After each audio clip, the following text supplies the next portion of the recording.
ನೀನು ಎದ್ದು ಕೂಡಲೇ ಮಾಡಬೇಕಾದ್ದೇನು? ದೇವರ ಸಮ್ಮುಖದಲ್ಲಿ ಧ್ಯಾನ ಮಾಡಬೇಕು, ದೇವರ ವಾಕ್ಯದ ಧ್ಯಾನ ಮಾಡಬೇಕು.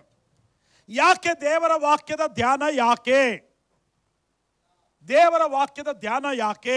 ಈಗ ನನ್ನನ್ನು ಕೇಳಿಸ್ಕೊಳ್ರಿ. ಮೋಶೆಯನ್ನು ದೇವರು ಹೆಂಗೆ ನಡೆಸಿದರು? ಆತನು ಮೇಘಸ್ತಂಭವಾಗಿ ಇಸ್ರಾಯೇಲರನ್ನು ನಡೆಸಿದ. ಯೆಹೋಶುವನ ಕಾಲದಲ್ಲಿ ಹೆಂಗೆ ನಡೆಸಿದರು? ಆಗಾಗ ದೇವರು ಯೆಹೋಶುವನ ಜೊತೆಯಲ್ಲಿ ಮಾತಾಡಿ ನಡೆಸಿದರು. ಅಲ್ಲಿ ಮೇಘಸ್ತಂಭದೋಪಾದಿಯಲ್ಲಿ ನಡೆಸಿದರು. ಇಲ್ಲಿ ದೇವರ ಮಾತಿನ ಮೂಲಕ ಆಗಾಗ ಮಾತಾಡಿ ನಡೆಸಿದರು. ಇವಾಗ ನಮ್ಮ ವಿಷಯಕ್ಕೆ ಬರೋಣ. ನಮ್ಮನ್ನು ದೇವರು ಹೆಂಗೆ ನಡೆಸ್ತಾ ಇದ್ದಾರೆ? ನಿಮ್ಮ ಕೈಯಲ್ಲಿ ಬೈಬಲ್ ಇದೆಯಾ? ಒಂದ್ಸರಿ ತೋರಿಸ್ರಿ ನೋಡೋಣ.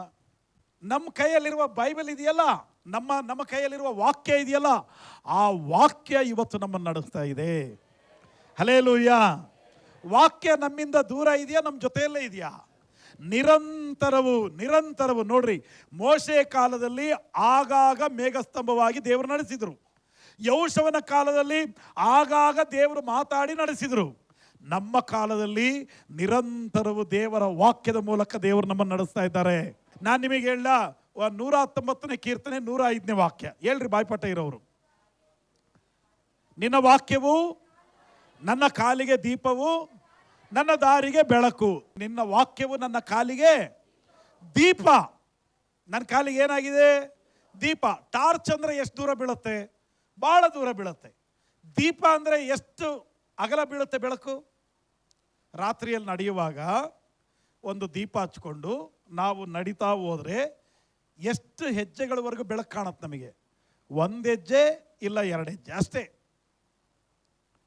ಅಲ್ಲಿಂದ ಮುಂದೆ ಕತ್ಲಿರುತ್ತೆ.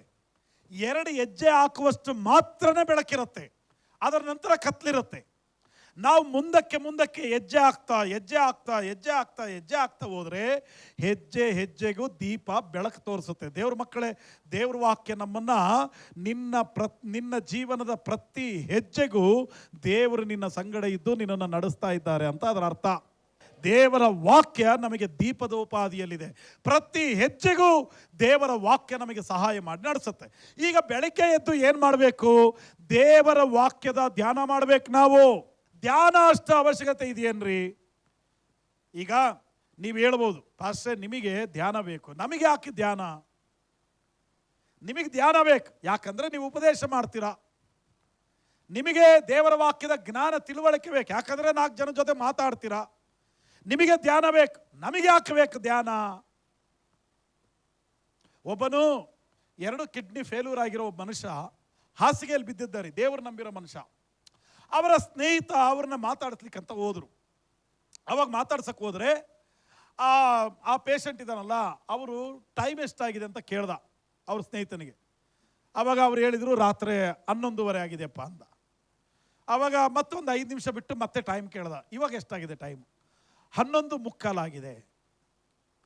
ಡಾಕ್ಟರ್ ಮೊದಲೇ ಹೇಳಿದ್ರು ಅವನು ಇವತ್ತು ಬದುಕಲ್ಲ, 1 ದಿವಸ ಮಾತ್ರ ಉಳಿತಾನೆ, ನಾಳೆ ಅವನು ಸಾಯ್ತಾನೆ ಅಂತ ಹೇಳಿದ್ರು. ಅದಕ್ಕೆ ಇವರು ಪದೇ ಟೈಮ್ ಕೇಳಕ್ಕೆ ಸ್ಟಾರ್ಟ್ ಮಾಡಿದರು. ಇವಾಗ ಅವ್ರ ಫ್ರೆಂಡ್ ಇದ್ದಾನಲ್ಲ, ಅವನ ಮನಸ್ಸಲ್ಲಿ ಏನು ಬಂತಂದರೆ, ಇವತ್ತೊಂದು ದಿವಸ ಮಾತ್ರ ಬದುಕ್ತಾನೆ ಅಂತ ಡಾಕ್ಟ್ರ್ ಹೇಳಿದ್ರಲ್ಲ, ಈಗ ನಾನು ಟೈಮ್ ಹೇಳ್ತಾ 12 ದಾಟಿದೆ ಅಂದರೆ ಇವನು ಎಲ್ಲಿ ಮನಸ್ಸಿಗೆ ದಿಗಲು ಮಾಡಿಕೊಂಡು ಒಂದಿನ ದಾಟೇ ಬಿಡ್ತು ಅಂತೇಳಿ ಭಯ ತಂದುಕೊಂಡು ಬೇಗ ಎಲ್ಲಿ ಸಾಯ್ತಾನೋ ಅಂಥೇಳಿ ಇವರು ಟೈಮ್ ಮುಂದೆ ಹೋದರೂ ಕೂಡ ಟೈಮ್ ಹಿಂದೆ ಹೇಳಕ್ಕೆ ಸ್ಟಾರ್ಟ್ ಮಾಡಿದರು. ಎಷ್ಟಾಗಿದೆ ಅಂದರು. ಆವಾಗ 11:45 ಆಗಿದೆ ಅಂದರು.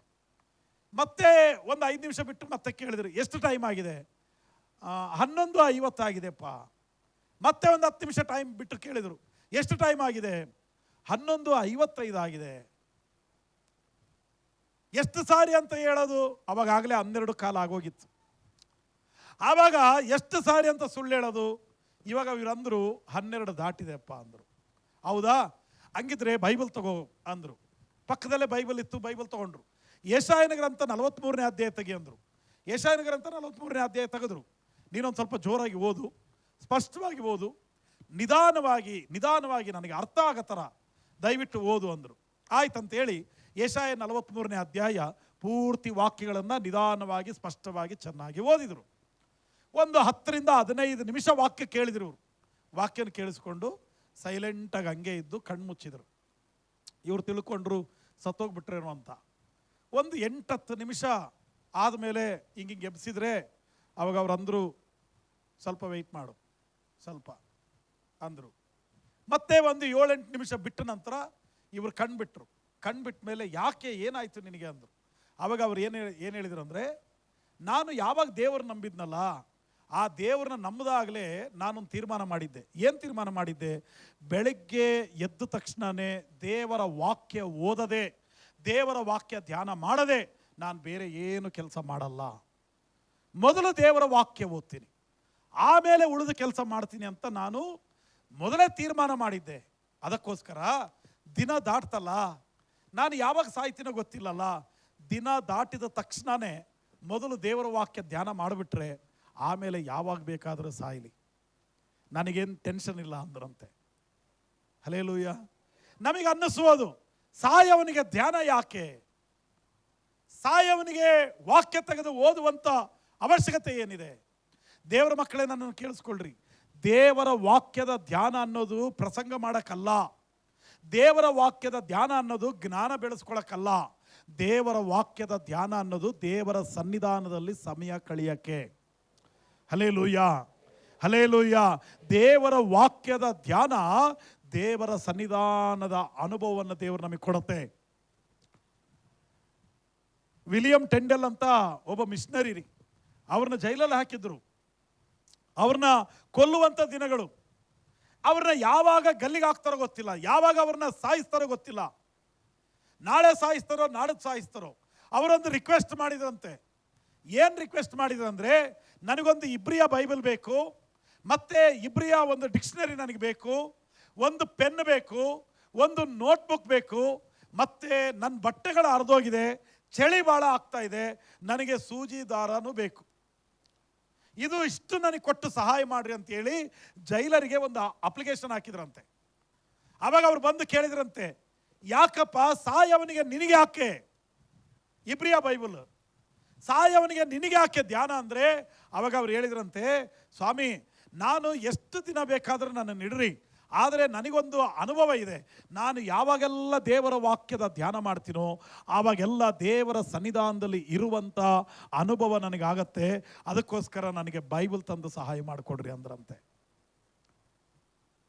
ಪೌಲನಿಗೆ ಮರಣವು ಹತ್ತಿರವಾಗುವಾಗ ತಿಮೋತಿಗೆ ಪತ್ರ ಬರೀತಾನೆ, 2ನೇ ತಿಮೋತಿ ಪತ್ರಿಕೆ ಆ 4ನೇ ಅಧ್ಯಾಯದಲ್ಲಿ ಒಂದು ಮಾತು ಹೇಳ್ತಾನೆ, ತಿಮೋತಿ, ನೀನು ನನ್ನ ನೋಡಕ್ಕೆ ಬರ್ತೀಯಲ್ಲ, ನನ್ನ ನೋಡಕ್ಕೆ ಬರುವಾಗ ಅಲ್ಲಿ ನಂದು ಕೋಟ್ ಬಿಟ್ಟು ಬಂದಿದ್ದೀನಿ ರೂಮಲ್ಲಿ, ಅದನ್ನು ತೊಗೊಂಡು ಬಾ ಅಂದರು. ಕೋಟ್ ಅಂದರೆ ಚಳಿಗೆ ಹಾಕ್ಕೊಳ್ಳುವಂಥ ಬಟ್ಟೆ, ಅದನ್ನು ತೊಗೊಂಡು ಬಾ ಅಂದರು. ಚಳಿಗೆ ಹಾಕ್ಕೊಳ್ಳೋ ಬಟ್ಟೆ ತಾಂಬ ಅಂದರೆ ಪರವಾಗಿಲ್ಲ, ಇರಲಿ ಅನ್ಬೋದು. ಆದರೆ ಇನ್ನೊಂದು ಮಾತಂದ, ಅಲ್ಲಿ ಪುಸ್ತಕಗಳನ್ನು ನಾನು ಇಟ್ಟಿದ್ದೀನಿ, ಆ ಪುಸ್ತಕಗಳನ್ನು ಕೂಡ ತೊಗೊಂಡು ಬಾ ಅಂದ. ಇವಾಗ ನನಗೆ ಹೇಳ್ರಿ, ನಾಳೆ ಸಾಯವನಿಗೆ ಬುಕ್ಸ್ ಹಾಕ್ರಿ, ನಾಳೆ ಸಾಯವನಿಗೆ ಬೈಬಲ್ ಯಾಕೆ, ಈವಾಗಲೋ ಆವಾಗಲೋ ಸಾಯ್ತೀರಿ ಅನ್ನುವಂಥ ಪೇಷಂಟ್ ಬೆಡ್ ಮೇಲೆ ಬಿದ್ದಿದ್ದಾನೆ, ಅವನಿಗೆ ಯಾಕೆ ಧ್ಯಾನ? ನಾನು ಹೇಳ ದೇವರ ಮಕ್ಕಳೇ, ದೇವರ ವಾಕ್ಯದ ಧ್ಯಾನ ದೇವರ ಸನ್ನಿಧಾನದಲ್ಲಿ ಕೂರುವ ಅನುಭವ ನಮಗೆ ಕೊಡುತ್ತೆ. Hallelujah, hallelujah. ಆದ ಕಾರಣ ನಾನು ಯಾವಾಗಲೂ ನಿಮಗೆ ಹೇಳ್ತೀನಿ, ಗೊತ್ತಿದೆಯಾ, ದೇವರ ವಾಕ್ಯದ ಧ್ಯಾನ ಮಾಡ್ರಿ, ದೇವರ ವಾಕ್ಯ ಧ್ಯಾನ ಮಾಡ್ರಿ. ದೇವರ ಜೊತೆಯಲ್ಲಿದ್ದಂಗಿರುತ್ತೆ, ದೇವರ ಸನ್ನಿಧಾನದಲ್ಲಿ ಇದ್ದಂಗಿರುತ್ತೆ. ನಮಗೆ ಧೈರ್ಯ ಬರುತ್ತೆ, ನಮಗೆ ಬಲ ಬರುತ್ತೆ. ದೇವರ ವಾಕ್ಯ ನೀವು ಎಷ್ಟು ಓದ್ತಿರಲ್ಲ ಅಷ್ಟು ವಿಶ್ವಾಸ ನಿಮ್ಮೊಳಗಡೆ ಹೆಚ್ಚಾಗತ್ತೆ.